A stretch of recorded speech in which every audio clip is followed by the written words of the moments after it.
Yun. Ano yung sabi mo? Kanina, mother. Ano sabi mo?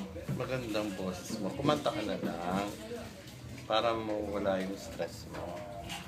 Anong favorite song mo na kinakanta ko? And I had the sun again. Sila ulo. What time ulit? Oo, hindi man yun eh. Ano ba yun? Yung tonight before you fall asleep, I run my thumb across your cheek, across your fall asleep na. cheek.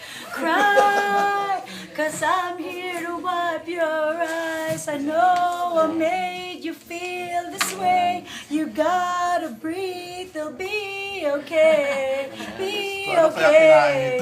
Cry, cause I'm here to wipe Ano your kinain mo? eyes. Sinampalukan. Wow! Ano kaya hinalo doon? happening. Yun kasi, kinakanta niya, kakantayin niya sa concert. Araw-araw nilalagay niya sa radyo. Sa kotse. Yun. Minimemorize ko na para Minimemorize pagdating ng niya. concert ng Maroon 5. Oo. Kaya ko nang bumirit. Yun, ganun ka sa, ganun siya ka, ano sa Maroon 5 na. Ngayon,